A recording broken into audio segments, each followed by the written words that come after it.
Everybody, welcome back to the shop. I'm Izzy, and in today's video, we're going to build this rockin' router table that does all kinds of cool tricks. And today's video is sponsored by FilterBuy.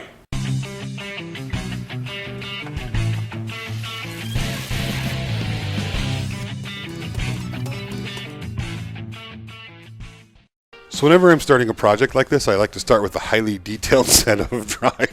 All right, I scribbled it on a piece of cardboard, but hey, it worked. Gave me the overall dimensions that I needed. And for this project, at least for the cabinet, I'm using some inexpensive sanded plywood. Now, unfortunately, the big box store where I got this, the bunk wasn't stacked properly, so every single piece of plywood in that bunk had a big old warp in it or bow in it. Now, a couple tricks for putting this stuff together if you're dealing with plywood that is a little bit bent. If you're painting a project like this, I just start by adding some 18 gauge brad nails. I start that way, then I add the pocket hole screws, and then I can come back and tweak anything after that, and that'll get most of the warp and the bend out of it. It's not necessarily ideal, but sometimes you just got to do what you got to do. Now, after adding the sides to the back and a little toe kick around the bottom there, I put the bottom piece in, and then added on the top two runners back and front about 3 inches wide that I'll use to fasten the top of the router tabletop to. Now, I did want a toe kick on this, so I just added a secondary piece underneath the bottom, and then I used the Sawzall to chop off a couple sections there. Now, because I'm painting this, I'm not too worried about exposed edges. I just sanded it really well, put a couple coats of paint on it, and it all went away. With the paint done, I want to put a face frame on it, and I'm not doing anything fancy. I just ripped some 2x4 on its edge down, or on its width, so 1.5 by 5/8 of an inch thick. Painted 3 sides, left the back side unpainted, so when I glued and tacked it in place with nails, it would be just plenty sturdy for this project. Now, for the top, I'm using a nicer plywood. This is a maple ply, and as you saw in the thumbnail, I want to be able to pivot the part of the top that the router plate sits on up into a vertical position. So to do that, I need to use some hinges, and these are just your standard kind of door hinges that I'm going to inset down into the cabinet, and I'm going to do that by using a router and just kind of being very careful and doing it by hand. And while I'm doing that and finish installing the hinges, let's hear from our sponsor. Big thank you to FilterBuy for sponsoring today's video. So let's talk about filters real quick. And this is important. You can extend the life of your air conditioning and heating system by changing the filters regularly, and you can reduce your heating costs. The more dirty they get, the harder that motor has to pull to get air to come through to circulate through your house or your shop. So keeping them replaced on a regular basis is going to save you it's going to save you money, and that's always a good thing. Now, FilterBuy's done something really cool where they set up a subscription service. So you sign up for it, tell them how often you want the filters to show up at your house, and they just show up, so you know that when they get there, it's time to change them. With over 600 sizes and the availability of making custom ones, you're going to find what you need there. One of the things that I personally think is really cool about FilterBuy is all the filters are made right here in the USA. And they ship within 24 hours of the order. It's free. And right now, if you subscribe, you can get 5% off your subscription for filters. Do what I did, set it, forget it, and you never have to think about filters when they come. In fact, mine just came in. I have them made for the shop, and I use these special charcoal ones or carbon ones for the house. I live in a high moisture area. These do an amazing job of getting all those nasty mold spores out of the air that are so common in high moisture areas. So I'm gonna go change my filters right now, and we're gonna get back to the video. So with the hinges now mortised in and the hole for the router plate mortised in, I kind of rethought about how I wanted to make that router move up and down in the project when it's in the vertical position. Originally I was going to do a swing arm on this, but then I decided to go with a dovetail slide. Now, cutting that after I'd already cut the piece of plywood to the finished size is posing a small problem, and we're going to fix that with using a filler piece. So I decided that the dovetail slide was a superior way to go, and I cut that out on the table saw, and then I'm going to glue the 2 sides down, leaving the center not glued so I can move it back and forth or up and down.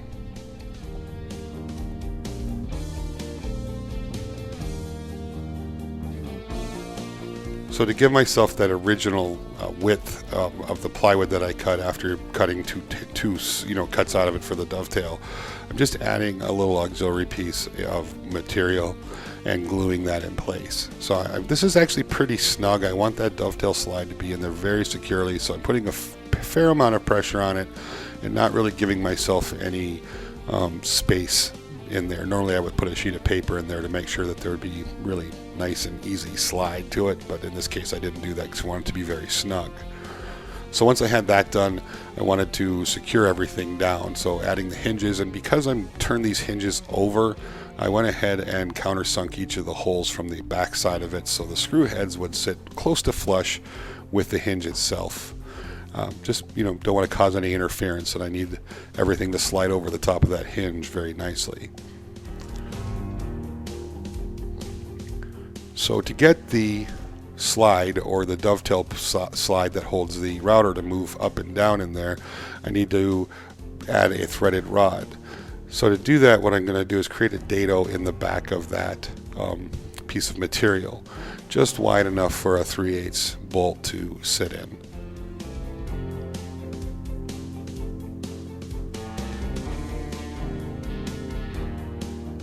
Now once that was done, I chiseled out a place for a nut or a corresponding nut that would sit inside of there, and made sure that that was below the surface. And once I knew that that was comfortable and below the surface, I went ahead and put it back in that area, and then used some CA gel, some 2P10 CA gel, to secure it there permanently.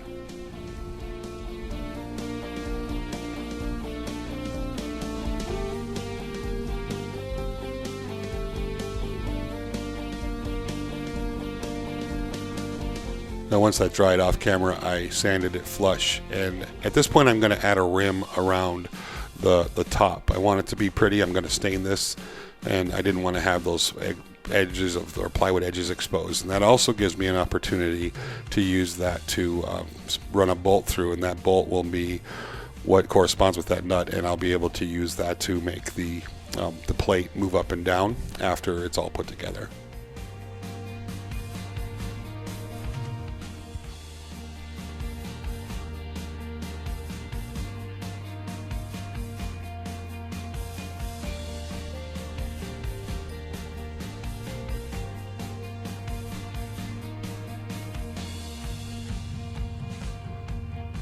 So once I liked everything, I just added some glue, and then I'm pinning this whole thing together, or the sides on, with a 23 gauge brad nails, and then it was just time to throw a coat of stain on this. And I don't really know what color to call this. This is a mixture of a couple of different Varathane products, and it gave me kind of that nice deep red tone, and this is the color I'm going to use throughout the shop on all the cabinet doors and a few other places. So I thought it would be kind of fun to tie it all in.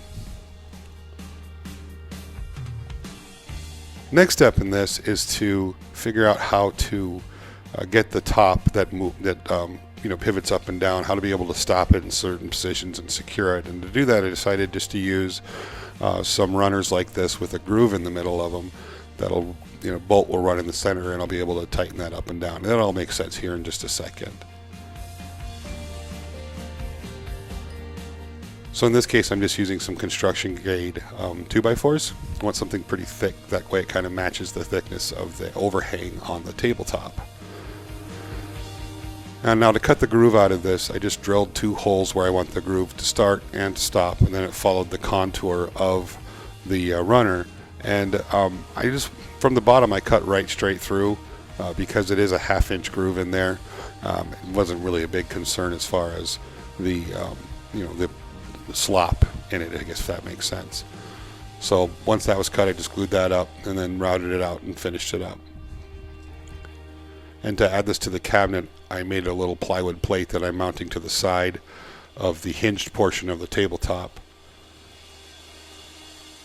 And I'm using a knob to secure it temporarily. I'll eventually just put a bolt in there, but that's going to help me get a position where I can put the other knob in to stop it at a perfect 90-degree angle.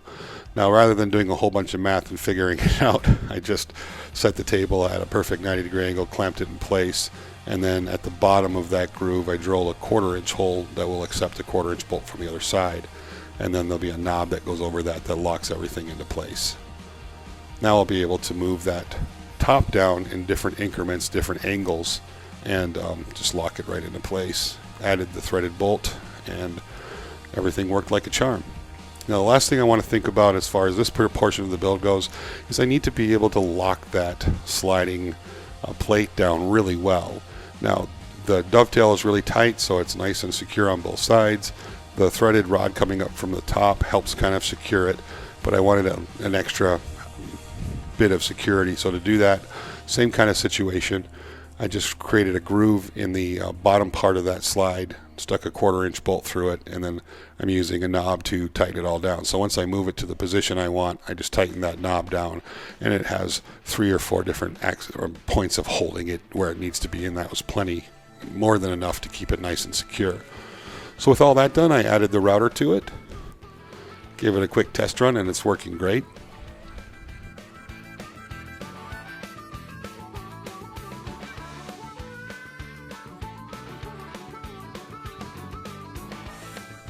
Now the next thing I need to start thinking about is adding a switch to this.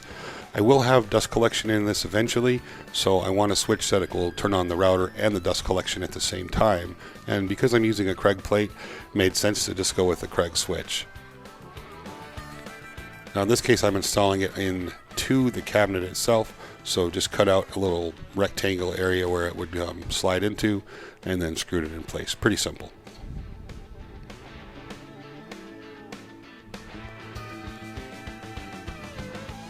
Now every good router table needs a fence, of course, and I've never gotten real fancy about making fences for router tables.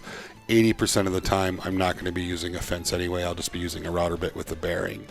Now on my fences I like to just have one side that's fastened and the other side pivots. I don't want to have both sides that have fastening bolts. It gets a little bit goofy when you're trying to really fine tune it in. And just having a pivoting fence like this makes it really easy to do some real serious fine tuning to get it right where you want it, and that's my preferred type of fence system. Now that only solves one issue for this. Now because I want to run this thing in the vertical position, I made an auxiliary piece that sits on the front of the router table, and then it just bolts in place. Now this gives me a secondary fence that I can run pieces and parts up against when I'm using the router table in the vertical position. Now we're not going to get into a lot of what you can do with this today. I'll show you a couple of quick things that you can do. Just create some unique angles with a standard flute straight bit like this. You can do any one angle you want between 90 and 45 degrees, which makes it handy, and you could definitely do like raised panel doors or something with this, as long as you're not going quite as aggressive as I just did right there.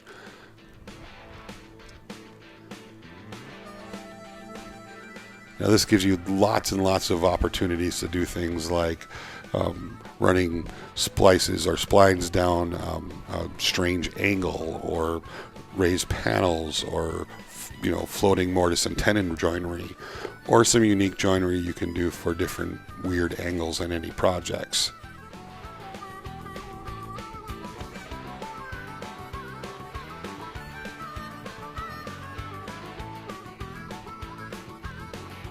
So I'm happy to report this worked out really, really well, and I'll be using this in lots of upcoming projects with lots of different uses, so you guys will get a chance to see all of that. All the way through the video, thank you very much for watching today. I'm really excited about having this router table done, especially with this feature on it. Now, there's lots and lots of uses we can use with the vertical or the flip up feature on the router table, and we'll be going over lots of that in upcoming and future videos. You'll be seeing me use it for all kinds of fun stuff. It's really nice to have a router table back in the shop. A couple housekeeping things. I will definitely be putting dust collection on this. I haven't 100% decided what I'm going to do with it. Probably going to be at the tool, and that's one of the reasons I left the cabinet open, so I can put a dust collecting unit in the cabinet itself. And I will be adding some other features to this, so look for that down the road. Thank you very much again for watching. If you enjoyed this video, please give it a thumbs up. Share it if you know someone who could use it, and definitely don't forget to subscribe. Big thank you to FilterBuy for sponsoring today's video. And I want to shout out to a buddy of mine, Sterling Davis, who is another YouTube creator, and I'll put a link in the description box below. Sterling is about to pass 20,000 subscribers. Great guy, does some really fun projects, so definitely worth a look. Go check him out, link in the description box below. And I'm about to pass 100,000 subscribers on Instagram. So if you're interested, I'd love your help getting to that number over there. Again, link in the description box below. I post pictures over there almost daily, and you can always check out my stories to see what's happening and what's going on in the shop on a play-by-play kind of basis. Again, thank you so much for watching. We'll be talking to you real soon.